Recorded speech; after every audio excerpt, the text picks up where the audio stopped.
What is good, everyone? Welcome to the channel. My name is Paul and I make videos about Japanese society, life, and culture from the viewpoint of a long-term foreign resident. I've been here for about 18 years. Today it is going to be a lighter topic because we're getting close to Christmas and New Year's and the holiday break, so I didn't have time to get out into a neighborhood and walk around and do a deeper topic like I normally do. So instead, today I am going to be ranking Japanese food. Now, it's not something stupid like I'm just going to tell you what I like and dislike. No, I'm going to try to be pseudo-objective and basically lay it out in a way that shows you what might be worth your time on your trip to Japan and what you should not go out of your way to eat while you're here. So, as we all know, Japan is absolutely one of the best places in the world to come for cuisine, and I guarantee you at the end of your trip, you'll be thinking, no matter how long that trip was, 1 week, 2 weeks, 3 weeks, you'll be thinking, I wish I had a few more precious meals to try some more amazing food. But I'll tell you what, I've been here 18 years and I still think that I don't have enough time to eat everything that I want to eat here. So I'm hopefully going to be making a list that will help you out on your trip, and that when you come here you can just ignore certain things and really go after some things that sounded good to you from this list. One last thing, I will not talk about Japanese sweets today. Traditional Japanese sweets deserve a video of their own, so I'm actually going to do that next week, so please look for that. Okay, without further ado, let's get into the ranking list. Okay, we are going to start off, first of all, with udon. Now, udon, it's flour noodles in soup broth that's usually a fish stock, and just to show that I am going to be as unbiased as possible, I'm going to go ahead and immediately throw it into the D tier. I like udon, but let's be honest, it's pretty plain, normal, ubiquitous everywhere in Japan, and if you ask Japanese people, they're not going to say that udon is their favorite food. No one's asking for udon on their birthday. And I guarantee you, on the last day of your trip in Japan, you're not going to be talking with your friends or your spouse or whatever and saying, oh wow, that udon we had on the third day was amazing. That's just not going to be the case. Now, I will say though that if you are in Kagawa Prefecture, where the udon is the most famous in Japan, in all of Japan, and it's really an integral part of their culture there, yes, try the udon if you're there. But everywhere else, forget about it. The next thing we have to talk about, obviously, if you're on a trip to Japan, it is going to be the sushi. And when I'm talking about sushi, I'm talking about this sushi, not this BS. I'm talking about the real Japanese sushi. So where are we going to put this?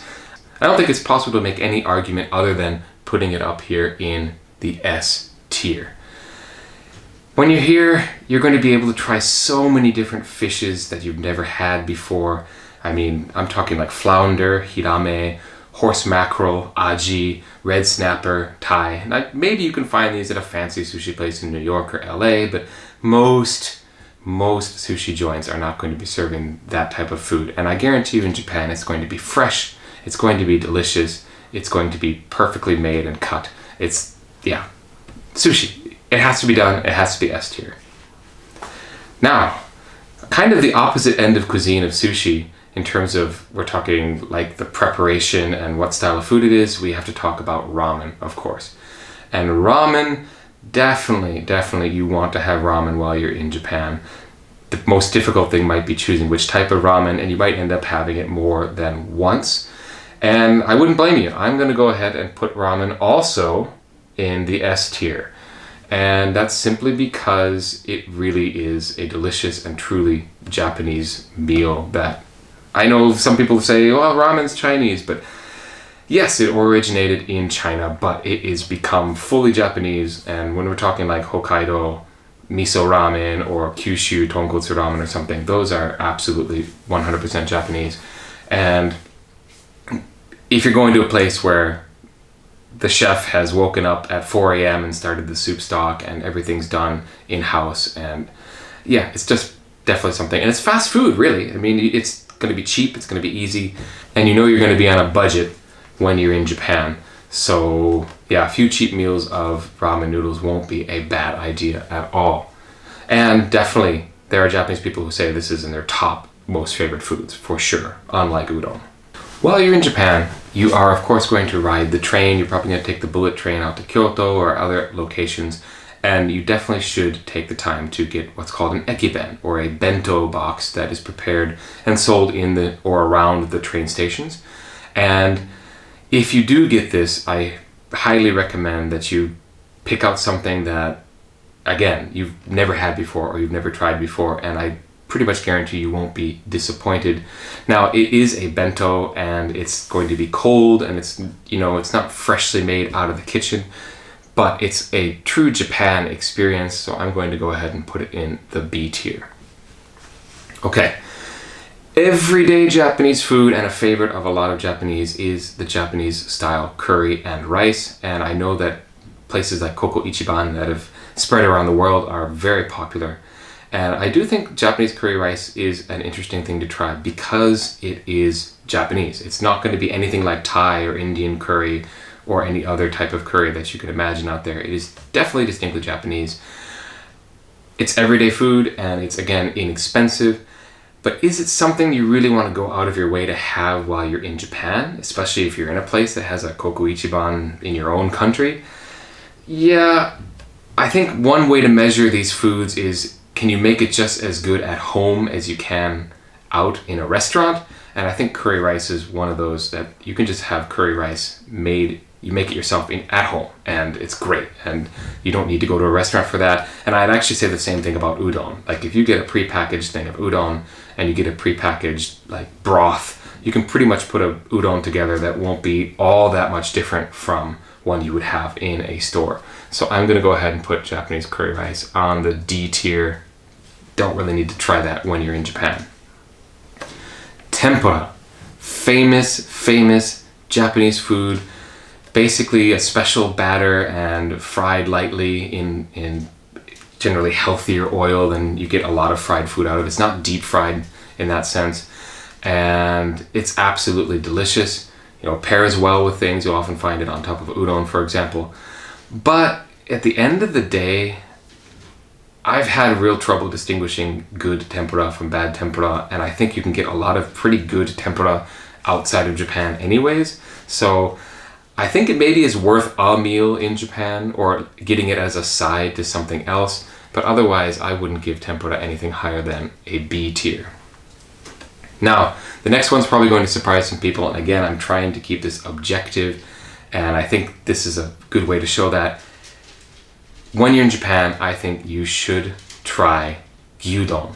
It's basically the Japanese fast food. I mean, you have McDonald's and KFC in Japan, of course, but you've also got places like Yoshinoya and Sukiya that are serving Gyudon, and it is Japanese fast food.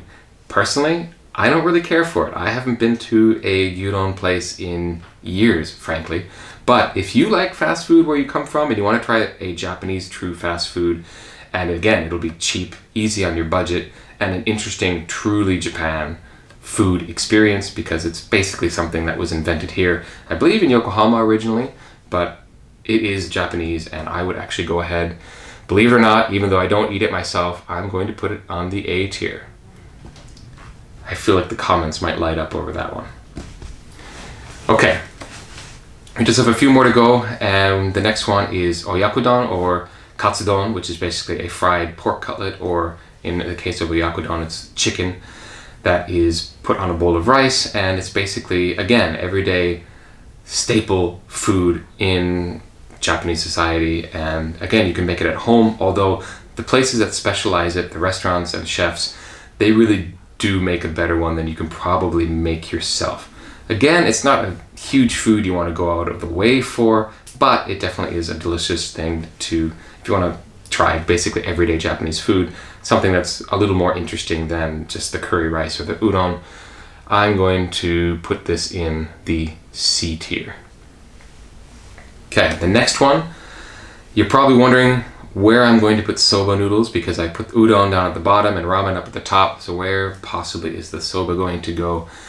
To be honest, I think soba is something that isn't really well understood by people who even appreciate Japanese food in their home country, because you don't get a lot of variety, and it's almost impossible, or very rare anyways, to find actually handmade soba, like soba that was made on the premises. It's fresh, done in the traditional way.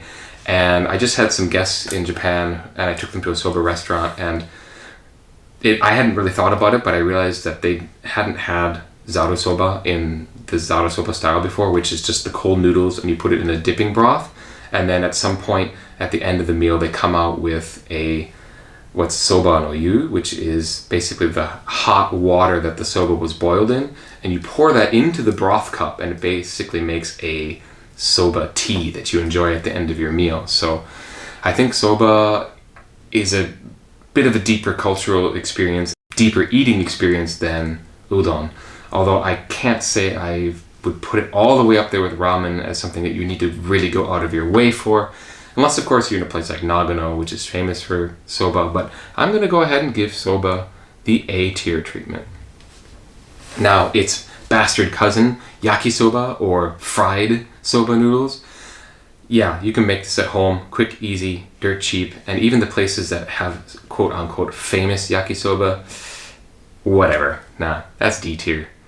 Love it, eat it quite often, it's delicious, but it's not something you need to seek out while you're here in Japan. Okay, the next one is, again, another everyday food classic, probably most famous abroad for the version that is fed to sumo wrestlers, but this is nabe, or hot pot. Basically in the wintertime you get a pot of boiling soup and broth, and you add all kinds of vegetables and tofu and meat or fish, depending on what kind of nabe or pot that you're going for.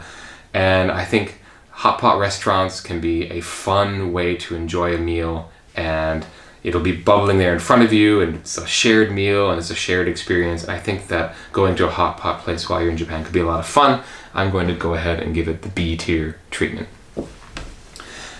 Now the next one, Okonomiyaki, is another one that you can actually make on the table in front of you. Basically you'll order and the staff will bring out the ingredients, and probably if you haven't done it before they'll show you how to do it, but it's fun to cook it in front of you and eat it fresh, hot off the griddle. And there's so many different permeations of this dish, the type of toppings and fillings that you can put into it.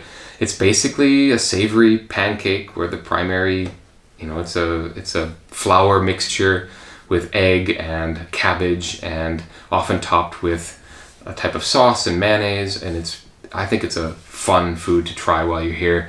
I'm actually going to say, because it's less known outside of Japan and probably less people have had a chance to try it, and there's restaurants everywhere, so it's not going to be too difficult to find a place where you can have okonomiyaki, I'm going to go ahead and put that in the A tier. You might as well try that while you're here. In fact, I highly recommend you do so. Now, only two left to go.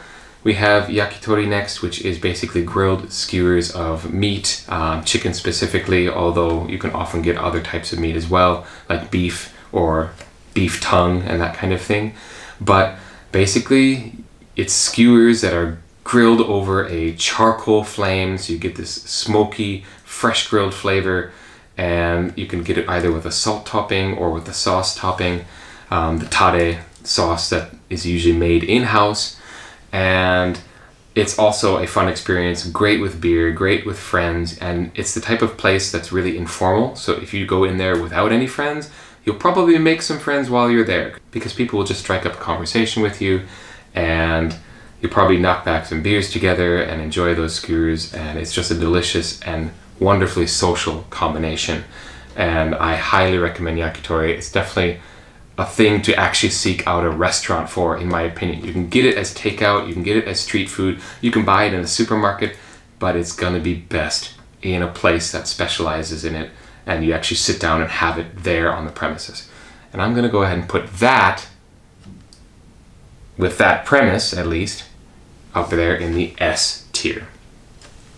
Last, I know, I feel like I could keep going on and on forever in this video because there's so many different foods that could be added to this list, but I'm just gonna go with festival food or stall food. And actually some of the items we've already talked about, like okonomiyaki and yakitori, are often festival stall food, yakisoba as well, but it's just fun. It's your chance to eat outside, eat on the street, try and sample a bunch of different things. And if you get if you have the opportunity to visit and attend a festival and get some of the food there, it's one of the most fun and memorable experiences of a Japan trip.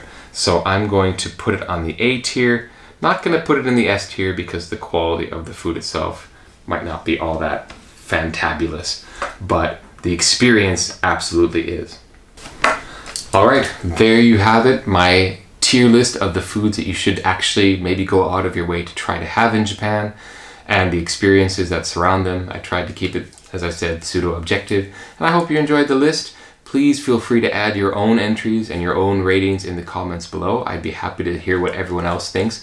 It is all a discussion at the end of the day because this is just one person giving, I guess, mostly opinion, informed opinion, but opinion nonetheless, and it's open for debate. So thank you so very much for watching this particular video. Please look for my future content, like, subscribe, all those things, especially if you've gotten this far in the video and you haven't done so yet.